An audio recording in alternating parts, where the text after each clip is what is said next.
광고에서 들었는데 네.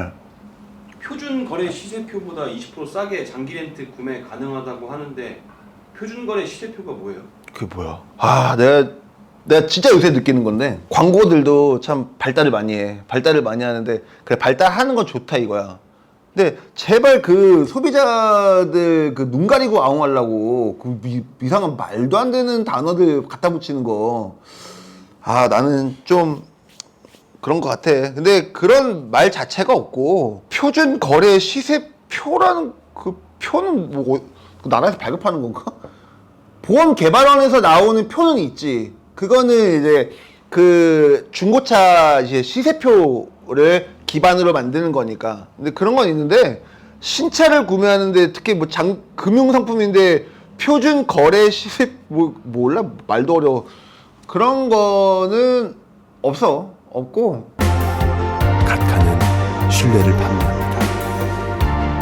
큰 서머리로 그 첫 번째 영상 띄워드린 것에 두 번째 시간인데 그건 뭐냐, 자신의 보험료, 자동차 보험료를 꼭 확인을 해보셔라. 뭐 현금 구매를 하건 리스 구매를 하건 혹은 할부 구매를 하건 보험 꼭 들어가야 되니까 체크를 해보셔야 되는데, 장기 렌트도 의향이 있다 하시는 분들도 자신이 원하는 차가 있을 거 아니에요? 그러면 그거에 대해서 다이렉트 보험 산출을 꼭 해보세요. 보통 뭐 렌트사 보험료가 저렴하기는 한데 그래도 운전 경력이나 이 운전 보험료율이 오래되신 분들은 동일 차종으로 렌트사보다 보험료가 적게 나오는 분들도 있기 때문에 꼭 따져보셔야 돼요. 왜냐면 렌트사 보험 같은 경우는 자 예를 들어서 5년 계약이다.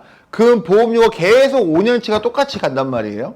그런데 내가 사고가 거의 없고 그다음에 보험료율, 뭐 운전료율이 좋다 라고 하시면은 갱신이 되잖아요. 우리가 1년이 지나면 그 보험료가 떨어진다는 거고, 보험료가 떨어진다는 거는 총 납부하는 금액을 비교해 봤을 때는 더 내려간다는 의미이기 때문에 꼭 보험 체크 해보시는 거를 말씀드립니다. 23년도까지는 보험사가 흑자였어요. 21년도, 22년도, 23년도가 뭐였냐, 정말 악몽이었죠. 코로나 시기였기 때문에 이동량도 많이 없었고 사고가 좀 없었다 보니까 보험사에서 이 물어줄 금액이 거의 없었다 보니까 돈을 많이 벌었어요. 그런데 23년 이후 24년에 흑자에서 적자로 돌아갔어요. 그러면은 보험사도 돈을 버는 회사이기 때문에 적자를 봤으면 당연히 다시 돈을 벌어야겠죠? 그러다 보니까 오히려 내가 작년보다 사고가 좀 없었는데도 불구하고 보험료가 높게 나오신 분들도 있을 거예요. 사고율이 올라가면서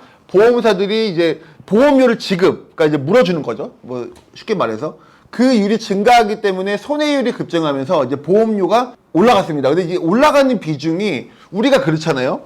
물건을 깎아줄 때 금액이랑 물건 값을 올릴 때 금액은 이 편차가 커요. 이 내면을 좀 더 보게 되면은 원래 신차가 나오면 사실 보험료가 내려갑니다. 왜 내려가느냐? 점차 자동차들이 발달을 하죠. 기술이 발달을 하면서 차량 안에 이 안전 옵션들이 많이 추가가 돼요. 뭐 현대로 치면은 현대 스마트 센스, 기아 같은 경우는 드라이브 와이즈. 근데 그런 안전에 관한 옵션, 차를 지켜주는 옵션들이 늘어나기 때문에 이제 보험사 입장에서는 요게 들어감으로 인해서 이 사고율이 내려갈 거라고 예측을 해서 납입료를 떨어뜨린단 말이죠. 그런데 그렇게 납입료를 떨어뜨리는 거와 반대로 올라가는 요소들이 좀 더 커요. 첫 번째로 차량 가격이 상승합니다. 이번에 뭐 우크라이나 러시아 전쟁도 있었고 이제 세계적인 경제 이슈가 막 있었지만 그 중에 하나가 뭐냐면 원자재 가격이 상승한 거예요. 10,000원 주고 만들던 차가 지금은 한 15,000원, 20,000원을 주고 똑같은 걸 만든다는 말이죠. 그럼 당연히 가격이 올라가니까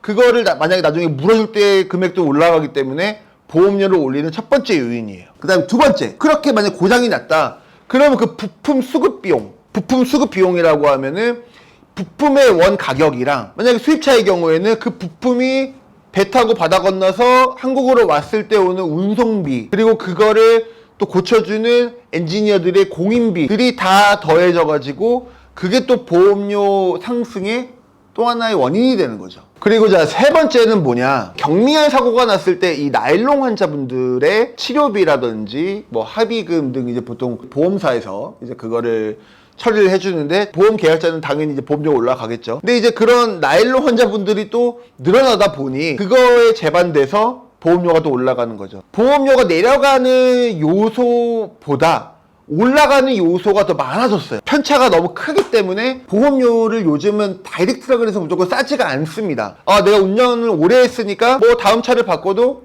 뭐 싸게 나오겠지 라고 생각하시고 접근하시면 안 돼요. 내가 차를 만약에 바꾼다, 그럼 무조건 보험료부터 체크를 해보시는 거예요. 꼭 그거를 체크를 해보셔야 돼요. 프리랜서건 개인 사업자건 직장인이건 법인 사업자건, 특히나 법인 사업자 같은 경우는 그 법인 명의로 산출해 보시면 되거든요. 다 산출이 가능합니다. 그거를 꼭 체크를 해보셔야 이 차를 살지 말지에 대한 첫 번째 척도가 되고, 두 번째로는 이 차를 뭐 어떤 구매 방식으로 살지에 두 번째 척도가 되는 겁니다. 저희 각하는 늘 말씀을 드리지만 자동차를 구매할 때 구매 방식에 딱 정답은 없어요. 그런데 내 상황에 맞게, 내 명의에 맞게 구매하는 게 가장 정답이다라고 말씀을 드리는 거예요. 저희도 어디 가면 소비자이기 때문에 소비자의 마음으로 상담을 드리고 안내를 드리고 계약을 해드리고 출고를 해드려요.